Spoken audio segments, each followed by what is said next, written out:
Senior journalist Siddireddy Srinivasa Reddy ఉన్నారు. నమస్తే sir. నమస్తే. జర్నలిస్టు పైన కేటీఆర్ చూపిస్తున్న సింపతిని ఏ విధంగా చూడాలి? కేటీఆర్ గారు ఈరోజు నిన్న మాట్లాడిన తీరు చూస్తుంటే అక్కడ చెంచల్గూడ జైలుకు పోయి రేవతిని కేసు ఏదైతే పెట్టిరో ఆ రేవతి కేసు పెట్టిన దానిపైన వారిని కలిసిన తర్వాత చెంచల్గూడ జైలు పైన మీడియాతోటి మాట్లాడాడు. మీడియాతోటి మాట్లాడుకుంటూ 11 మంది పేర్లు తీసుకున్నారు. 11 మంది పేర్లు మాట్లాడుతూ వీళ్ళందరిపైన దాడులు జరిగినాయి, రేవంత్ రెడ్డి పాలనలో దాడులు కేసులు పెట్టారని చెప్పి 11 మంది పేర్లు చదివారు. ఆ 11 మంది పేరులో ఫస్ట్ పేరు సిద్దిరెడ్డి శ్రీనివాసరెడ్డి అని కూడా తీసుకోవడం జరిగింది. నేను ఏమంటా అంటే కేటీఆర్కి నిజంగా జర్నలిస్టుల పైన ప్రేమ ఉంటే కేటీఆర్ హయాంలో కూడా గత 10 సంవత్సరాల్లో కూడా దాడులు జరిగినాయి. కేసీఆర్ ప్రభుత్వం రాగానే 2 ఛానల్స్ని బ్యాన్ చేశారు. బ్యాన్ చేయడమే కాదు, దాదాపుగా నాకు తెలిసి వారు 11 మంది పేర్లు ఏదైతే ఈ ప్రభుత్వం పేర్లు ఈ ప్రభుత్వంలో 15 నెలల కాలంలో చెప్పారో గతంలో కూడా అంతకన్నా ఎక్కువ ఉన్నాయి. నాకు గుర్తున్న కాడికి కొన్ని పేర్లు చెప్తుంటారు. తీన్మార్ మల్లన్న, తొలివేలుగు రఘు, దేవేందర్ రెడ్డి, రంజిత్ రెడ్డి, శివలక్ష్మి, నవత, ఇప్పుడు రేవతిని ఎవరైతే కలిసిందో కేటీఆర్, ఆ రేవతి పైన కూడా గతంలో కేసులు పెట్టారు. నేనేమంటా అంటే జర్నలిస్టులు ఉన్నది ఉన్నట్టు చెప్పడం, వారికి సంబంధించిన అంశం చెప్పినప్పుడు పొగడతలు, ప్రజలకు సంబంధించిన సమస్యలు కానీ, ఇచ్చిన హామీలు కానీ, లేకపోతే పాలనలో తప్పులు కానీ ఏలెత్తి చూపెడితే కేసులు, దాడులు. పోనీ నీవు ఇంత ప్రేమ చూపిస్తున్నావు ఈరోజు, మరి ఆ రోజు నీ ప్రభుత్వ హయాంలో నీవు ఎందుకు కేసులు పెట్టాల్సి వచ్చింది? ఛానళ్ళను ఎందుకు బ్యాన్ చేయాల్సి వచ్చింది? రిపోర్టర్లను పార్టీ ఆఫీస్లో అడుగుపెట్టని పరిస్థితి ఎందుకు వచ్చింది? డైరెక్ట్ ఎందుకు చెప్పాల్సిన పరిస్థితి ఏర్పడ్డది? రిపోర్టర్లకు రావద్దు, మా పార్టీ ఆఫీసులకు రావద్దు, మా భవన్కి రావద్దు, గ్రూపులలోకి వెళ్ళి వాళ్ళకు సంబంధించిన పార్టీ గ్రూపులలోకి వెళ్ళి తీయడం, ఎల్పీ గ్రూపులలోకి వెళ్ళి తీయడం, ఇది ఎంతవరకు? నీవు ఇంత ప్రేమ చూపిస్తున్నవే, మరి అధికారంలో ఉన్నప్పుడు ఒకలాగా, అధికారం పోగానే ఒకలాగా. నీవు ఈరోజు ఏవైతే రేవతిని కలిసినవో ఆ రేవతి పైనే గత ప్రభుత్వంలో కేసు ఉంది కదా, కేసు పెట్టించారు కదా, ఎవరు పెట్టించారు ఏందనేది నా జోలికి పోను. అది ఇంటర్నలా, సంస్థకు సంబంధించిన ఇష్యూసా, సంస్థకు సంబంధించిన ఇష్యూలలో మీరు ఇంటర్ఫేర్ అయ్యారా, ప్రభుత్వం ఇంటర్ఫేర్ అయిందా, నేను దానికి జోలికి పోదలుచుకోలేను. ఎవరిని బలి చేస్తారు మీరు? ప్రతి జర్నలిస్టు కూడా ప్రజల పక్షం ఉండి ప్రభుత్వం తప్పులే ఎత్తి చూపడానికే ప్రయత్నం చేస్తారు. అది వాళ్ళ కర్తవ్యం. సరే, కొన్ని పొరపాట్లు జరుగుతుండొచ్చు. ఈరోజు యూట్యూబర్స్ వచ్చారు, యూట్యూబ్ వచ్చింది, వాళ్ళు ఎవరికి వారు ఇష్టారీతిలో వాళ్ళు ప్రశ్నించే విధానం అనుకోండి, తిట్టే విధానం అనుకోండి, దాన్ని సమర్థించద్దు. దాన్ని ఎవరమైనా సమర్థించం. ఏ జర్నలిస్టు సమర్థించాడు? జర్నలిస్టులు కూడా వాళ్ళకి చెప్తున్నారు అది విధానం కాదని చెప్తున్నారు. రాజకీయ నాయకులు ఏదైనా మాట్లాడుకుంటుంటారు. రాజకీయ నాయకుల్లాగా మనం తిట్టాల్సిన అవసరం లేదు, ఆ భూత పదాలు వాడాల్సిన అవసరం లేదని మేము కూడా జనరల్గా డిస్కషన్ చేస్తుంటాం. కానీ అందరినీ ఒక ఘాటి బయటికి పట్టి, యూట్యూబర్స్ని, జర్నలిస్టులని అందరినీ ఒక ఘాటి పట్టి మీరు అధికారంలో ఉన్నప్పుడు ఒక తీరు, మీరు ప్రతిపక్షంలో ఉన్నప్పుడు సింపతి చూపించడం, ఇది కరెక్ట్ కాదు. మధ్యలో జర్నలిస్టులను బలి చేయొద్దు. సార్, జర్నలిస్టు పైన దాడులు అనేవి ప్రజెంట్ ఉన్నటువంటి రేవంత్ రెడ్డి ప్రభుత్వంలోనే జరుగుతున్నాయా? గత ప్రభుత్వం అంటే కేసీఆర్ హయాంలో కూడా ఇలాంటివి ఏమన్నా జరిగాయా? నరసింహారావు గారు, ఇది ఒకటే కాదు, చాలా సందర్భాల్లో మీడియా సమావేశాలలో మీరు గతం తీసి చూస్తే చాలా వెళ్తాయి. కేసీఆర్ గారు ప్రవర్తించిన తీరు, జర్నలిస్టుల పైన ప్రవర్తించిన తీరు, తొక్కి పెడతామన్న తీరు ఉన్నది, తొక్కి పెడతామన్న సందర్భాలు ఉన్నాయి. ఎవరికి దొరికితే వాళ్ళు, ఎవరైనా ప్రతి ఒక్కరు కేసీఆర్ అయితే చాలా ఏదనంటే ఉద్యమం కాబట్టి మాట్లాడాల్సిన సందర్భం మాట్లాడినానని చెప్తుంటారు కేసీఆర్. కేటీఆర్ కూడా అంతే. సరే, కేసీఆర్ ఒక సందర్భంలో మాట్లాడినంటే అందరూ కూడా పెద్ద మనిషి స్థరాల్లో చూస్తుంటారు. కానీ కేటీఆర్ కూడా అదే రకంగా అహంకారము స్పష్టంగా ఎంత దురహంకారంతో మాట్లాడుతుంటాడంటే, ఎవడా మీకు చెప్పింది, ఎవడు నీది ఏ పేపర్, ఈ రకంగా మాట్లాడిన సందర్భాలు కోకొల్లలు. ఎవరైనా ప్రశ్న అడిగితే ఏ పేపర్ ఆయన ఇది, ఏ పేపర్ నీది, రాయ్, నేను చెప్తున్నా కదా రాయ్, నీకు దమ్ముందా రాయ్, ఇట్లా మాట్లాడిన సందర్భాలు లేవా? ఈరోజు చూస్తలేమా? అవి రిపీట్ చేయలేరా? చేయగలుగుతారు, ఎవరైనా చేయగలుగుతారు. గతందంతా కూడా మాట్లాడిన సందర్భాలు ఎక్కడ మీకు అనుకుంటూ మీరు ఎందుకు ప్రశ్నించలేరు? ఇదేనా మీ రీతి? ఇదేనా మీ జర్నలిజం వృత్తి? ఇట్లా ప్రశ్నించిన సందర్భాలు చాలా ఉన్నాయి. నరసింహారావు గారు, ఇది నిజం. ఇది మీరు చూడండి, మీరు ఛానల్, మీరు సీనియర్ జర్నలిస్టు, మీరు గతం మీద తెప్పించుకు మీరు దొరికితే ఎక్కడనో అవి ప్లే చేయండి. ప్లే చేస్తే మీకు కూడా తెలుస్తుంది. నేను ఈరోజు చెప్పడం కాదు, ప్రతి జర్నలిస్ట్ ఈరోజు క్వశ్చన్ చేస్తున్నారు. అధికారంలో ఉన్నప్పుడు ఆయన ఎంత అహంకారంతో మాట్లాడాడు, ఎంత మీటింగ్ అవుతుంటే ఎక్కడనో ఒక దగ్గర దూరం కూర్చుండబెట్టడము, అలౌ చేయకపోవడం. ఏదో ఈరోజు నేను వీరిని సమర్థిస్తలేను, మీరు చేసిన తప్పులు కూడా నేను వేలెత్తి చూపెడుతున్నాను. అదే జర్నలిస్ట్ పైన దాడి జరిగితే ఈరోజు ఎవరైతే పేరు తీసుకున్నారో, మీరు సిద్దిరెడ్డి శ్రీనివాసరెడ్డి అని పేరు తీసుకున్నారో, శ్రీనివాసరెడ్డి పేరు మొదలు తీసుకున్నారో, ఆ శ్రీనివాసరెడ్డి అనే వ్యక్తిని ఈ కేటీఆర్ అనే వ్యక్తి అసలు పలకరించిన పాపన పోలేదు. గతంలో మాజీ మంత్రులు, మాజీ ఎమ్మెల్యేలు, ఇప్పుడున్న ప్రజెంటు ఎమ్మెల్యేలు, మంత్రులు అందరూ కూడా సింపతి చూపించారు. అట్లా జరగాల్సింది కాదు, దాడి చేయాల్సింది కాదు. రోహిత్ అనేటువంటి కొత్త ఎమ్మెల్యే, యువకుడు, ఆయనకు అనుభవం లేక ఆ రకంగా జరగాల్సింది కాదు అని బాధపడ్డ సంఘటనలు ఉన్నాయి. కానీ కేటీఆర్ కనీసం పలకరించకపోగా ఈరోజు అక్కడ మాత్రం ఆయన స్వలాభం కోసం ఈ ప్రభుత్వం మీద ఏదో మీరు ప్రభుత్వాలు ఏమైనా చేసుకోండి, మధ్యలో శ్రీనివాసరెడ్డిని ఎందుకు తీసుకొస్తారు? అక్కడ తీసుకురావద్దు కదా. ఏ జర్నలిస్ట్ అయినా అంతమంది పేర్లు తీసుకొచ్చినావు, నీ ప్రభుత్వ హయాంలో అరెస్ట్ చేసిన రేవతిని ఈరోజు నేను పలకరించడానికి పోయినావు. నీకు 24 గంటలు కలిసే జర్నలిస్టుల పైన దాడులు జరిగితే నువ్వు సింపతి చూపించావు, పలకరించవు. అసలు జర్నలిస్టా కాదో తెలియదు, ఎవరో తెలియదు, ఆయన పైన దాడి జరిగితే ఎక్కడనో సిటీ అవతల ఎక్కడనో ఉంటే ఆయన ఇంటికి పోయి ఆగమేఘాల మీద పోయి స్పందిస్తావు. ఆ రోజు మిగతా జర్నలిస్టులు ఎంత బాధపడ్డారు? అరే, ఇంతగానం 24 గంటలు హార్డ్ వర్క్ చేసి కష్టపడుతుంటే ఇన్ని దాడులు జరిగి ఇన్ని కష్టాలు నష్టాలు ఉన్నప్పుడు కూడా ఎప్పుడు ఓదార్చిన పాపన పోలేదు కేటీఆర్. ఈరోజు ఆగమేఘాల మీద పోయిండు అనేది విమర్శలు, అది అందరికీ స్పష్టంగా కనిపిస్తున్నది. నరసింహారావు గారు, ఇది నిజం. ఇది సార్, ప్రజెంట్ పాలిటిక్స్ ఒకసారి గమనించామంటే అధికారంలో ఉన్నప్పుడు ఒక విధంగా, ప్రతిపక్షంలో ఉన్నప్పుడు మరోలాగా మాట్లాడుతున్నటువంటి నేతలంతా నిజంగానే జర్నలిస్ట్ సంక్షేమానికి వాళ్ళు ఏమన్నా దృష్టి పెట్టారని అనుకోవచ్చా? బూతులు మాట్లాడించడం ఏ జర్నలిస్ట్ కూడా దాన్ని జనరల్గా సహించడు, సమర్థించాడు. ఎవరైతే వారి యొక్క వ్యక్తిగతంగా, అందులో ముఖ్యంగా పార్టీలు అన్నీ కూడా యూట్యూబ్స్ నడిపిస్తున్నాయి, సోషల్ మీడియా నడిపిస్తున్నాయి. ఎవరికి వారు ప్రజాప్రతినిధులు పర్సనల్ సోషల్ మీడియా నడిపించుకుంటున్నారు, పర్సనల్ యూట్యూబ్లు నడిపించుకుంటున్నారు. సోషల్ మీడియా అనేది ప్రతి ఒక్కరికి కామన్ అయిపోయింది, పార్టీలకు కామన్ అయిపోయింది, ప్రతి ప్రజాప్రతినిధికి కామన్ అయిపోయింది. అందులో భాగంగా జర్నలిజంను కూడా ఆ వృత్తిని ఇలా జోడిస్తూ జర్నలిజం అనే దాన్ని దీనికి తీసుకొస్తున్నారు. నేనేమంటా అంటే, జర్నలిస్టులు వేరు, సోషల్ మీడియా నడిపించే వాళ్ళు వేరు. సరే, సోషల్ మీడియా నడిపించే వాళ్ళు సీనియర్ జర్నలిస్టులు ఉంటుండొచ్చు, వాళ్ళకి అవకాశాలు ఉండి వారికి ఉన్న పరిస్థితుల వల్ల ఏదన్నా social media నడిపిస్తుండొచ్చు.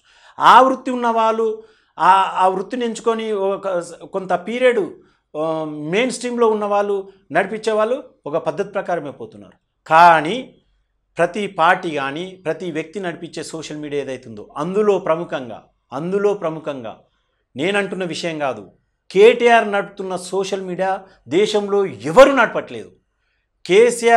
KTR నడుపుతున్నంత social media, YouTubes అనుకోండి, సోషల్ మీడియా ఏది దొరుకుతుంది ఎప్పటికప్పుడు, సంబంధం ఉండని సంబంధం లేకపోని, అది ఎంతవరకు నిజము ఎంతవరకు అబద్ధం ఏది లేదు, ఎప్పటికప్పుడు సోషల్ మీడియాలో ఇది చేయడం. దానివల్లనే కదా ఇవన్నీ జరుగుతున్నాయి.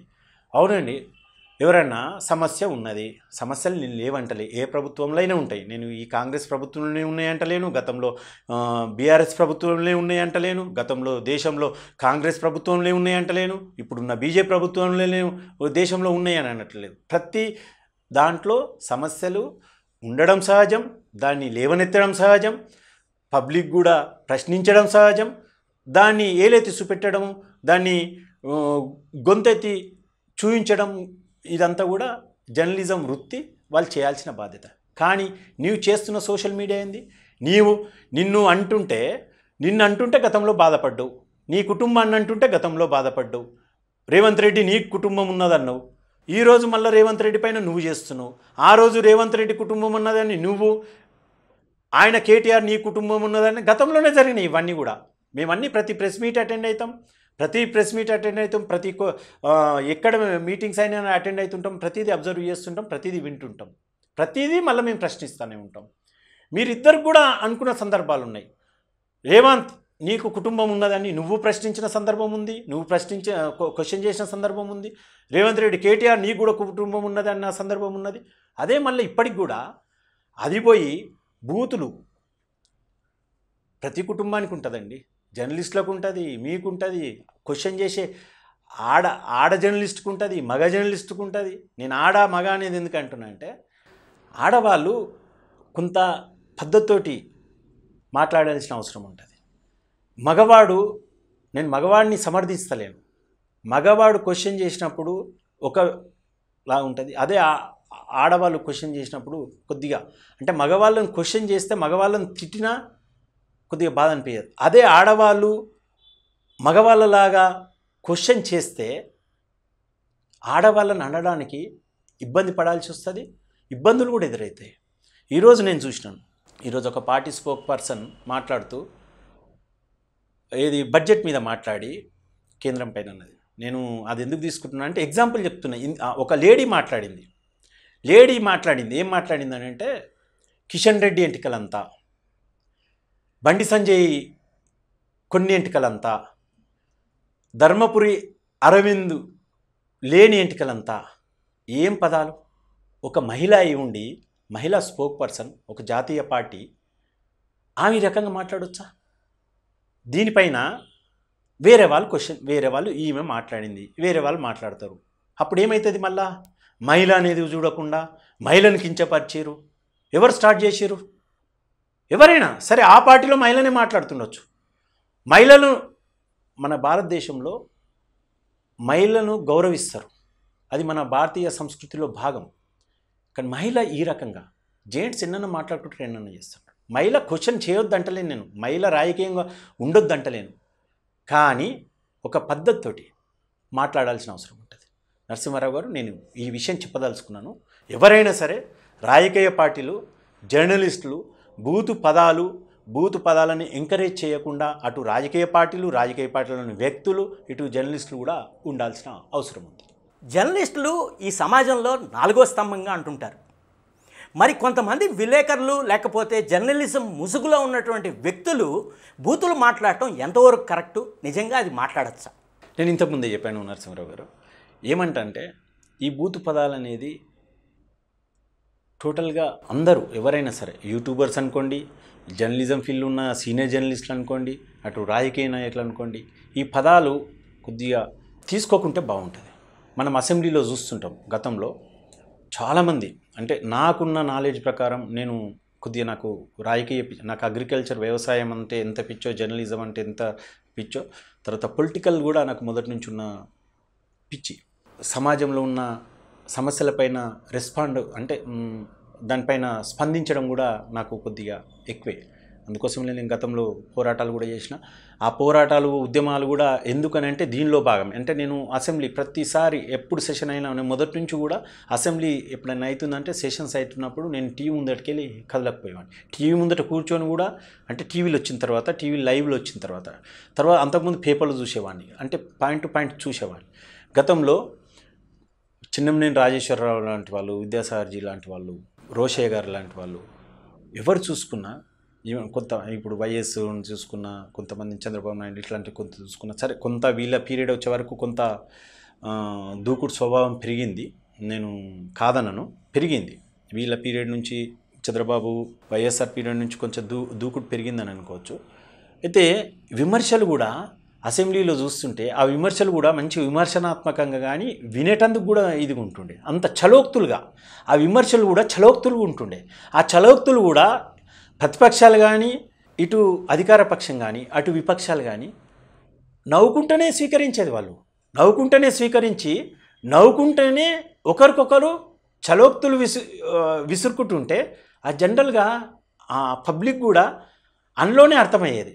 కానీ ఈరోజు మీరు అసెంబ్లీలో మీరు గమనిస్తున్నాండి, ఎంత అంటే బయట అసలు ఈ రోజుల్లో గతంలో మనం రచ్చబండ అనుకునేది, కషీర్ అనుకునేది ఒక్కొక్క దగ్గర ఒక్కొక్క పదం ఉంటుంది. రచ్చబండ అని, కషీర్ అని గ్రామాలలో ఆ కూర్చున్నప్పుడు పంచాయతీలు ఉన్నప్పుడు ఇట్లా. ఇప్పుడు అట్లాంటి పంచాయతీలు ఉన్నా, అట్లాంటి పెద్దరికం ఉన్న, అట్లాంటి మాటలు కూడా మాట్లాడట్లేదు. అక్కడ ఆ సెంటర్లలో కూడా మాట్లాడట్లేదు. కానీ ఈరోజు అసెంబ్లీలో మాట్లాడుతున్నారు, చూస్తున్నాం మనం. అరుపులు, రెగ్యులర్గా ప్రతి అసెంబ్లీ నేను సెషన్ అటెండ్ అవుతాను, గ్యాలరీ కంపల్సరీ. నేను మళ్ళీ ఇంకా అక్కడ ఇక్కడ కూర్చొని గ్యాలరీలో కూర్చుంటాను, చూస్తుంటాము. ఎంత అంటే అసలు ఆ పదాలు ఇబ్బందికరమైన ఇదిగా ఉంటుంటాయి. ఆ అరుపులు కూడా మాట్లాడుతుంటే, సబ్జెక్టు మాట్లాడుతుంటే కూడా ఇటువైపు నుంచి అరుపులు, కేకలు. ఈ మధ్యనైతే ఇక నేను పేరు ఉచ్చరిస్తే ఇక అది బాగుండదేమో, మళ్ళీ నేను ఈ పార్టీ ఆ పార్టీ అని అంటే మళ్ళీ పార్టీలు, జర్నలిస్టులకు పార్టీలు అంటగట్టే రోజులు. నేను పార్టీలకు అతీతంగానే ఉంటాను, పార్టీలకు అతీతంగానే మాట్లాడుతుంటాను. రన్నింగ్ కామెంటరీ, అధికార పక్షం నుంచి మాట్లాడుతుంటే రన్నింగ్ కామెంటరీ, విపక్షం నుంచి ప్రతిపక్షం నుంచి రన్నింగ్ కామెంటరీ ఉంటుంది. ఒక ముగ్గురు ఉంటారు. ఆ పేర్లు చెప్తేనే బాగుంటుంది, ఎందుకంటే అందరు చూస్తారు కాబట్టి అందరికి అర్థమవుతుంది. ఇక నేను చెప్పినా అదే మాటలు చెప్పకున్నది. కేటీఆర్ పక్కన ఉండే కౌశిక్ సైలెంట్గా ఉంటే నేను అబ్జర్వ్ చేస్తూనే ఉంటాను, గమనిస్తూనే ఉంటాను. కౌశిక్ పక్కనే, కేటీఆర్ పక్కనే కూర్చుంటుంటాడు. కౌశిక్ సైలెంట్గా ఉంటే చాలు, కేటీఆర్ ఎగేస్తూ ఉంటాడు అతన్ని. కౌశిక్ ఆర్చడం, ప్రతిదానికి సంబంధమే ఉండదు. Running commentary. కేపీ వివేకానంద యాక్చువల్గా మంచి వ్యక్తి, ఆయన చదువుకున్న వ్యక్తి. గతంలో మంచిగానే మాట్లాడుతుంటే, సబ్జెక్ట్ ఉంటుంది, ఇష్యూ బేస్డ్ మాట్లాడుతుండే. ఈరోజు కొన్ని సందర్భాల్లో చూస్తుంటే ఆయన కూడా కేటీఆర్ వీళ్ళని ఎంకరేజ్ చేస్తూ ఉన్నాడు. అంటే ఉరడానికే. అదే విపక్ష సభ్యులు, అదే ప్రతిపక్షానికి సంబంధించిన సభ్యులు కూడా కొన్ని సందర్భాల్లో బాగా ఇరిటేట్ అవుతుంటారు. ఇది విధానం కాదంటుంటారు. కానీ కేటీఆర్ అక్కడ ఎవరు ఎదిరించలేని పరిస్థితి, ఎవరు చెప్పలేని పరిస్థితి. ఆయన ఏమనుకుంటాడు, నేను మోనార్క్, నన్ను ఎవరు మోసం చేయరు అనుకుంటారు. కానీ ప్రజలు ప్రతి ఒక్కటి గమనిస్తున్నారు. ఎట్ ఏ టైం ఇదంతా గమనించి అధికార పక్షం నుంచి కూడా, అంతకుముందు రన్నింగ్ కామెంట్ ఉండకపో, ఈ మొన్నటి సెషన్ నేను చూస్తున్నాను కదా, అంతకుముందు రన్నింగ్ కామెంట్ ఉండకపో, వీళ్ళ నుంచి ఇట్లా వస్తుందని చెప్పి ఇక వాళ్ళు కూడా సూచనలు ఇచ్చిరా, సలహాలు ఇచ్చిరా, ఏం చేసిరో ఈ సెషన్స్లో అధికార పక్షం నుంచి కూడా రన్నింగ్ కామెంట్ స్టార్ట్ అయిన దానికి కాందానికి. అంటే ఇష్యూ బేస్డ్ మాట్లాడి పాయింట్ ఆఫ్ ఆర్డర్ తీసి మాట్లాడితేనేమో బాగుంటుంది. అట్లాంటిది లేదు. బయటనే కాదు, యూట్యూబ్ ఇదే కాదు, అసెంబ్లీలో కూడా ఈ రకంగా జరుగుతున్నది. అసెంబ్లీ ప్రజాప్రతినిధులు కూడా మార్చుకోవాల్సిన పరిస్థితి. ఇంతకుముందు కూడా చెప్పాను, ప్రతి ప్రజాప్రతినిధికి, ప్రతి పార్టీకి, ప్రతి పొలిటీషియన్కి ఒక యూట్యూబ్ ఛానల్ అనుకోండి, సోషల్ మీడియా మెయింటైన్ చేస్తున్నారు. వాళ్ళు మెయింటైన్ చేసుకునే ఇష్యూస్ బేస్డ్గా మాట్లాడుకొని చేస్తే బాగుంటుంది. కానీ బూతు పదాలు వాడకుండా ఉంటే మంచిదనేది నా అభిప్రాయం. తెలంగాణ వచ్చి నుంచి అయితే నేను చెప్పగలుగుతాను. ఎందుకంటే గతంలో పొలిటీషియన్ మాట్లాడినట్టు నేను మాట్లాడితే బాగుండదు. ఇక మనం తెలంగాణ వచ్చి నుంచే మనం మాట్లాడాల్సిన పరిస్థితి ఉంటుంది కాబట్టి తెలంగాణ నుంచే నేను మాట్లాడుతుంటాను. గతంలో కేసీఆర్ అన్నిటికీ సంక్షేమ నిధి, సంక్షేమ చేస్తానన్నాడు. సరే, కొంత కరోనా టైంలో జర్నలిస్టులను ఆదుకున్నాడు. జర్నలిస్టులకు కరోనా వచ్చిన టైంలో కొంత ఆర్థికంగా ఆదుకొని కొంత నిలబెట్టిన సంగతి అందరికీ తెలిసిన విషయమే కరోనా టైంలో. కానీ అనుకున్నంత ఏదైతే జర్నలిస్ట్ ఫండు, జర్నలిస్టులకు ఇళ్ళ స్థలాలు, జర్నలిస్టులకు ఇల్లు ఏదైతే అన్నాడో అది పోలేదు. ఆ సమస్యను పరిష్కరించలేదు. ఎన్నో ఏళ్ళ నుంచి ఉన్న సమస్యను కేసీఆర్ అనుకుంటే సమస్యను పరిష్కరించేవాడు. కానీ కేసీఆర్ కూడా ఉండే పరిష్కరించాలని. కానీ నేను ఒక విషయం ఇక్కడ చెప్పదలుచుకున్నాను. ఏమన్నంటే ఉన్న విషయాలు మాట్లాడితే ఒక వ్యక్తిని టార్గెట్ చేసినామంటారు. నేను ఏ వ్యక్తిని టార్గెట్ చేయట్లేదు, కానీ ఉన్న వాస్తవమే చెప్తున్నాను. అది కూడా అప్పుడే ఈరోజు రేవంత్ రెడ్డి మొన్న కోర్టు తీర్పు వచ్చిన తర్వాత ఏదైతే నిర్ణయం తీసుకున్నాడు ఆయన రవీంద్ర భారతిలో పెద్ద సభ ఏర్పాటు చేసి కూడా దానికి సంబంధించిన ఫలితాలు కూడా అందివ్వడం జరిగింది. మళ్ళీ కోర్టు ఏదో ఆపడం జరిగింది. కానీ దాంట్లో రేవంత్ రెడ్డి కూడా కొంత కృషి చేసిన మాట వాస్తవమే. ఆయన కోర్టును ఏదైతే కోర్టు తీర్పిచ్చిందో దాన్ని ఇమీడియట్గా అమలు చేసే ప్రయత్నం చేసిండు. కాకపోతే మళ్ళీ కోర్టు అడ్డుకోవడం వల్ల అది అయిపోయింది. అందులో రేవంత్ రెడ్డిని మాత్రం మెచ్చుకోవచ్చు. జర్నలిస్టులకు సంబంధించిన ఆ ఇష్యూని మాత్రం సాల్వ్ చేద్దామని అనుకున్నాడు, పరిష్కరించుదామని అనుకున్నాడు. సరే మిగతా జర్నలిస్టులకు సంబంధించిన అంశాలు ఇదైతే పరిష్కారం, కానీ ఇది పరిష్కారం అయినాక 1 by 1 చేస్తా అని చెప్పిండు. ఇదే ఆగిపోయింది. ఇక తర్వాత ఇక ముందు ఎట్లా చేస్తాడో చూడాల్సిన అవసరం ఉంది. గతంలో 10 సంవత్సరాల్లో కేసీఆర్ అనుకుంటే ఖచ్చితంగా ఈరోజు రేవంత్ రెడ్డికి కూడా జర్నలిస్టులకు ఏదైనా చేయాలంటే ఒక పని కూడా మిగిలిన సందర్భం ఉండకపో, కానీ కేసీఆర్ చేయలేదు. కేసీఆర్కు చేయాలని ఉండే, నేను గమనించినంత వరకు కేసీఆర్ మాటలు బట్టి. కానీ ఆడ అడ్డుకున్నది కూడా సంతోష్, కేటీఆర్ అనే వ్యక్తులే కేసీఆర్ను తప్పుదోవ పట్టించి మొత్తం జర్నలిస్టుల ఉసురు. నేను ఇటువరదాకా చెప్పినా మళ్ళీ ఇప్పుడు ఉసురు అనే పదం వాడినట్టు, కానీ ఉసురు అంటే తప్పేం లేదు, అది తప్పు పదం కూడా కాదు. ఉసురు ఖచ్చితంగా కేటీఆర్కు, సంతోష్కు తగులుతుంది, జర్నలిస్టుల ఉసురు తగులుతుంది. ఖచ్చితంగా కేసీఆర్ చేయాలనుకుంటే ఎప్పుడో అయిపోయేది, ఆ సమస్యను పరిష్కరించేవాడు. కోర్టు తీర్పును పక్కకు పెట్టి కూడా వేరే మార్గంలో ల్యాండ్ డెవలప్మెంట్కి ఇచ్చి అట్లా ప్రతి ఒక్క జర్నలిస్టుకు, కేవలం కోర్టు పోయిన వ్యక్తులే కాదు, ప్రతి జర్నలిస్టుకు, అగ్రేషన్ ఉన్న జర్నలిస్టులకు సమస్య సాల్వ్ అయ్యేది, పరిష్కరించబడేది. కానీ ఆయన ఒక ప్లేస్ కూడా నిర్ణయించుకున్నాడు పాపం కేసీఆర్, ఎక్కడ బుద్వేల్ దగ్గర. దాన్ని కేటీఆర్ అంత ప్రీమియం ప్లేస్లో, అంత పెద్ద ఏమంటారు వాల్యుబుల్ ప్లేస్లో జర్నలిస్టులకు అవసరమా అని కామెంట్ చేసిన కేటీఆర్. కామెంట్ చేసి దాన్ని ఒక ఐఏఎస్ ఆఫీసర్ పేరు కూడా జర్నలిస్టులకు తెలుసు, జనాలకు కూడా తెలుసు. ఐఏఎస్ ఆఫీసర్తో పాటు ఐఏఎస్ ఆఫీసర్ చెప్పి కేటీఆర్, సంతోష్లు అడ్డుకున్నారు. ఇది వాస్తవం. ఇది ధన్యవాదాలు శ్రీనివాసరెడ్డి, మళ్ళా కలుద్దాం.